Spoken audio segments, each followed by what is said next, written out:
what they should be doing. What do you think that force is? It's not a force. So I don't know how much of this I've made clear, but if you fill in the missing layer, it's purely Darwinian. None of this establishes that Darwin had it But it's wrong. just a different mechanism. It's another Darwinian mechanism, right? I mean, and there's nothing strange about this.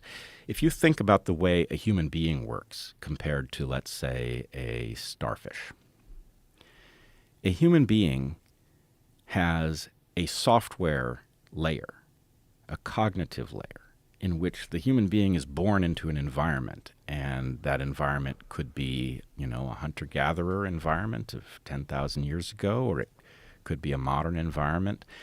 And the human being doesn't have to be modified at the level of its genome in order to function differently in those two environments. It has to be sensitive to the information in those environments so that it can become adapted to them developmentally.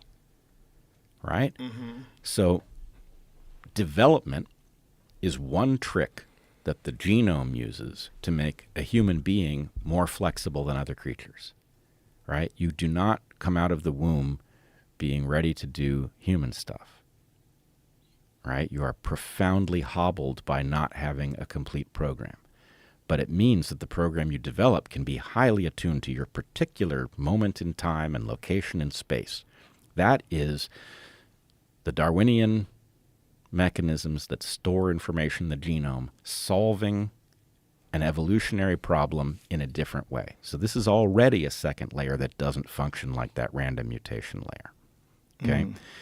So evolution should be expected to find all of the cheat codes and to build them in, because any creature that has access to all of these different ways of adapting more rapidly or more effectively will outcompete the creatures that have fewer of these things. So you should expect, what I often say is, we have to remember we are not looking at Darwinism 1.0. You're looking at Darwinism 10.0.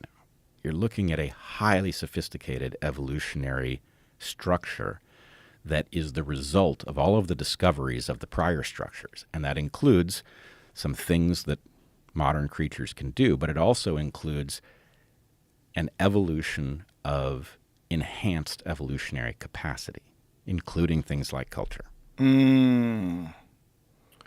So it's not just a mechanism, but an accelerator. It's an accelerator because that's how you compete. Oh. The faster you adapt. And so this is one of the other things that I think needs to be corrected about Darwinism. We have a very crude, a primitive understanding of what fitness means. Right? We know that it's important, that it's sort of the core thing that selection is trying to accomplish, enhanced fitness. But we pretend that that means the same thing as reproduction. Often it's very tightly correlated to reproduction. But if you think it's the same, you just miss out on all of the places where reproduction is not the key to lasting a long time into the future, which is really the trick that selection is targeted at. Right? Selection is always trying to get a creature to lodge its genomic spellings as far into the future as it can land them. Right? So that means one way to do that is often to produce more offspring. That's a good way to increase the likelihood that your genome makes it into the future. But that's of limited value. Let's say that you're in a population that is in jeopardy, but you as an individual are highly successful. So maybe you have 10 offspring, right? You beat the expectation by 5 times. But then your population goes extinct 100 years after you're gone, right? Your fitness could be high based on how many offspring you produced, or it could be 0 based on the ultimate outcome of what happened to all of your descendants. Right. My claim is your fitness was actually 0, and you should have adjusted what you did to increase the likelihood that your population would endure whatever ultimately challenged it, and not invested so much in producing your own offspring because that didn't end up being productive. So there are lots of cases where producing more offspring and increasing your reproductive success is not actually a key to increasing your fitness, as I would instantiate it. And it is fitness that selection is targeted at. But when we pretend that fitness is something you should be able to measure, we screw up Darwinism. So that's another one of these correctives. How do you think we can measure this other mechanism? Is there a way to sort of quantify what's going on, or is it abstract? I think the problem is the instinct that we should be able to measure it. Oh.